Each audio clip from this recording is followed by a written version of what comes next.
So what I'm gonna make next is onion rings. I like to bake some onion rings and put a little bit of panko bread flour on the outside so they get a little bit of texture. But that's it, it's just panko, a little egg and some spice, and that's all there is to it. And I use a sweet onion. You could use red onion certainly, or any other onion that you like. But I'm just gonna do that, I'm gonna bake it. It comes out looking a little weird, but the taste is phenomenal. It has all the right components, and it's a little bit healthier version of the typical onion ring. Of course, I could make it thicken the batter. I could make it a little differently than that. I could really make it something else if I wanted to, but I like it this way just because it keeps the onion flavor as the primary part of it. So this is my version that's actually a baked version instead of being fried. So it's a little bit lighter. It comes out with a similar flavor. What I really want is that onion flavor to shine through, but get some sort of texture and a little bit of crunch on it, because I think that's really what makes it work. So I cut my rings in nice sized pieces, and then I'm going to go ahead and I'm going to get them ready to go. I'll break them apart and I'll put them inside a plastic bag. So I see this as a three-step process.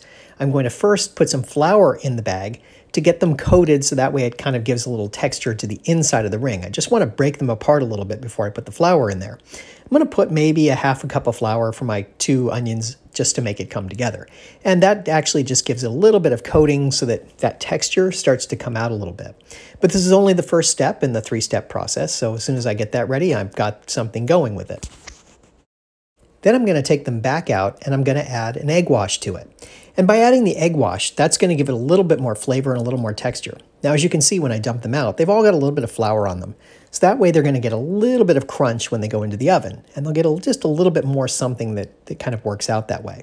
So as I go ahead and pull them apart the rest of the way, make sure that they've got a little bit of flour on the rest of them, I'll get my egg wash ready. I'll just get a couple of eggs that I put in here. And as I get my eggs together, I'll start dipping the onions in the eggs and then put them back in the bag. And that way there's a little bit of moisture in there to absorb my breadcrumbs when I get to that last step. So I'll just go ahead and just keep taking them and putting them in the egg wash, putting them in the bag. And then I'll go ahead and once they're all in there and all ready, I'll start adding my breadcrumbs to the bag. Now, this is the messy part. It takes a little bit of time to do this. You could do this a couple of different ways. I like the bag because it's an easy way to kind of work around it. Now, before I do the breadcrumbs, I like to add a little bit of spice too. So a little bit of roasted garlic is a very nice choice to something to put in here that just gives it a little something extra. It just gives it that little bit of a flavor profile when you actually make it so that it comes together really nicely and has a nice flavor to it. And then finally it comes to the breadcrumbs. I like to use panko because it's got a lot of texture to it. The texture is really nice and makes it kind of crunchy in the end. Now, what I found is that it's hard to determine how much breadcrumb you need. It depends on how much egg you have in there, kind of how moist your onions were to start with. It kind of has to come together and you have to kind of play it by ear. And you have to keep shaking it up and mixing it up to try and get them on there. Now, there are other ways to do this. You could dredge it, you could do some different things, but I just like this way because it's easy, it's less messy. I think it comes together a little bit more quickly this way. So this is the way I choose to do it. But as I said, you could try different ways. Now, this is not a batter-coated thing. If I wanted to, I could make a beer batter kind of thing where I could dip the onion rings in it and then put them on the tray. But this is the way I like to do it because it gives a nice texture, but doesn't add that much extra fat to it in that sense. So what I've got then is my onion rings.